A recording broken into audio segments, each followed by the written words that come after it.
Alright guys, welcome back. Um, Another video lesson here, and today I'm going to be going over what we call the law of cosines.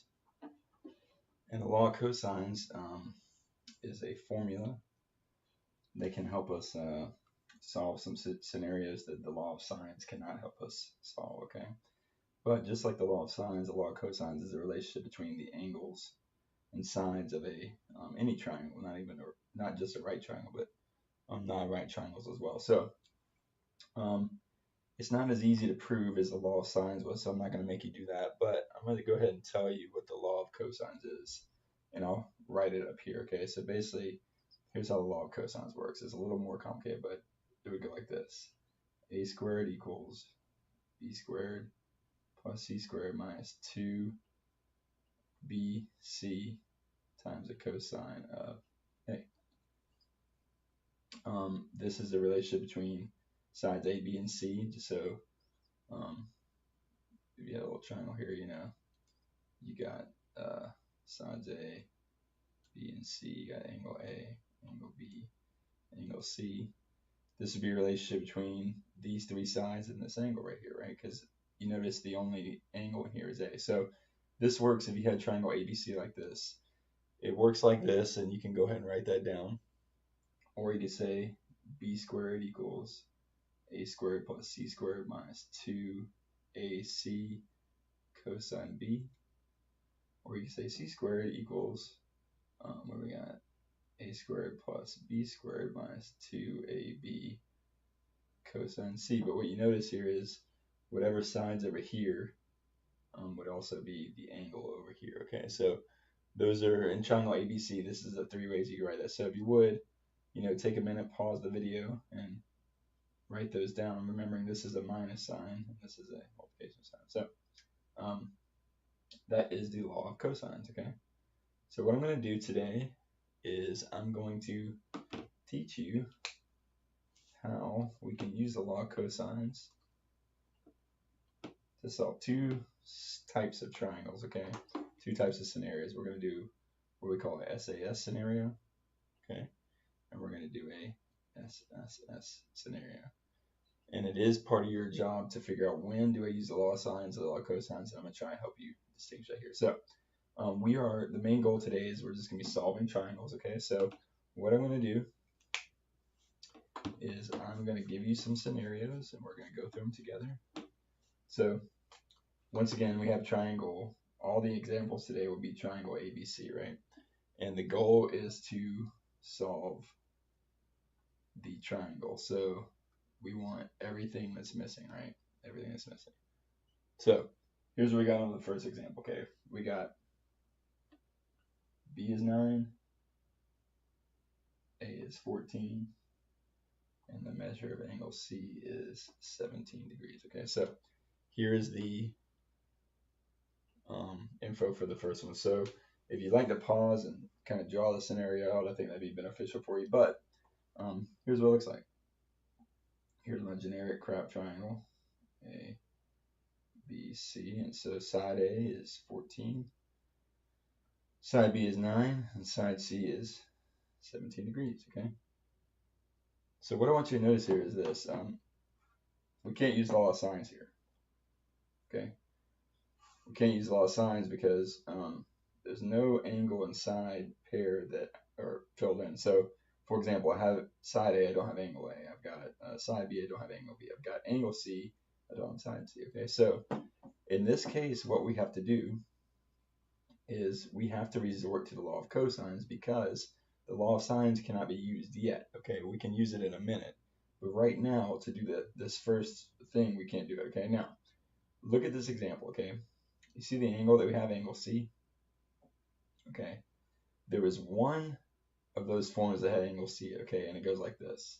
C squared equals A squared plus B squared minus 2AB cosine C, okay? This was the one that had angle C in it, okay? And we have angle C right here, right? So looking at that, that's the one we're going to use. Now, look at what we have in this formula. We have A, got it. We have B, got it. There's AB again.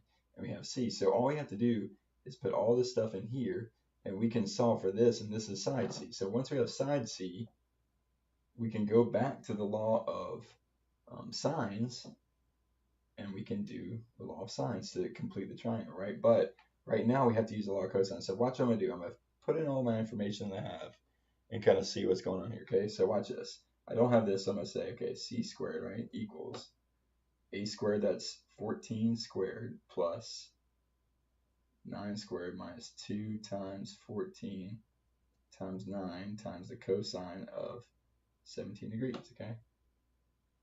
Now here's the cool part. See all this stuff right here? I'm going to type it in the calculator just like I see it. So watch. I'm going to type 14 squared plus 9 squared minus 2 parentheses 14, 9 times the cosine of 17. Make sure you're in degree mode, obviously. And when I hit enter, I'm getting something like 36.011. So basically, C squared is approximately 36.011. You know, you don't have to round it to the nearest thousand, but you know, whatever. So 36.011. So do I have C isolated yet? No. It's just one quick step. All you got to do is take the square root. And when I take the square root, I mean, it's obviously going to be about 6, but you know, I'm kind of OCD. Yeah, we'll say 6. So C is approximately 6. Okay. So looking over here, I'll put a 6 right here, right? And now, what do I have left to solve? Well, I've got 2 angles to solve for, okay? Now, here's where it gets a bit tricky, okay? Kind of. Okay, so hopefully that's just a plug and chug like my old algebra teacher used to say. But at this point, I've got to find these angles, okay? And you say, well, which one should I go for? Well, you could do either one, but if I could make a suggestion, I suggest you go for the smaller of those 2 angles, and I'll tell you why in just a minute. Okay, so between angle A and B, right? Angle A has a side of 14 across from it. Angle B has a side of 9 across from it. Which one of those would be the smaller angle? Well, B would be the smaller angle. Okay, so you could use the law of cosines to do those, and you wouldn't have to think about this, but I think we'd all agree that the law of sines is a little easier, right? So watch what I'm going to do. This will take you back to the last few days in class. I'm going to say, okay, so say I want to solve for the smallest side right here, okay, B. I would say, okay, the sine of 17 over 6 equals the sine of B over 9, okay? And all you have to do at this point is just do your cross multiplication. So basically, 9 times the sine of 17, right? Divided by 6 would give you sine of B. So when I type that in the calculator, 9 sine 17 divided by 6, I get the sine of B is approximately 0.4386-ish, right? And when I do inverse sine of that, I'm going to get, let's see, inverse sine of the answer. We get like 26 point, let's say 26.01. So 26.01 degrees, okay? So go over here, and I'm going to put 26.01 degrees, okay? Now, what are we missing here, okay? We're only missing angle A, okay? If I find angle A, I mean, you could use all sines, all cosines, whatever, but look at this. We got 2 angles, right? Why don't we just subtract from 180? So if you did 180, right, minus 26.01 minus 17, you get 136.99 degrees, okay? So all we did there, this is a side angle side scenario, right? Side angle side.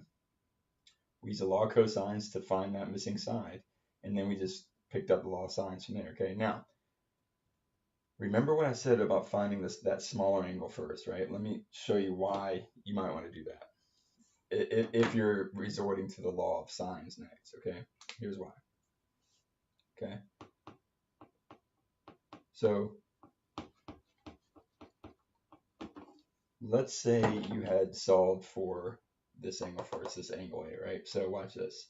I'll just go back and do a scenario. Say sine of 17, right, over 6 equals um, the sine of A over 14, right? So pretend I'm going back in time and I'm using law of sines to solve for this angle right here, right? So I hope that makes sense to you. Sine of 17 over 6 equals the sine of A over 14, right? So we got 14 times the sine of 17, right? Over 6 would be the sine of A. Now watch what happens here, okay? 14 sine 17 divided by 6. I get the sine of A equals 0.682, okay? And if I do inverse sine, 0.682, let's see what we get.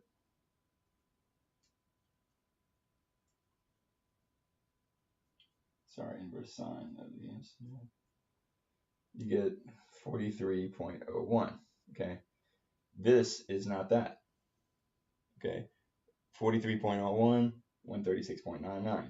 Here's why I said you need to solve for that smaller angle of those two first, using law of sines, okay? Remember how law of sines has to give you something in the first or fourth quadrant, okay? Whenever I hit inverse sine, right here, whenever I hit inverse sine, you'll always get an acute angle. So here's the point. If that happened to be obtuse, you would have gotten the wrong answer, right? You would have put 43.1, and that is not 43.1.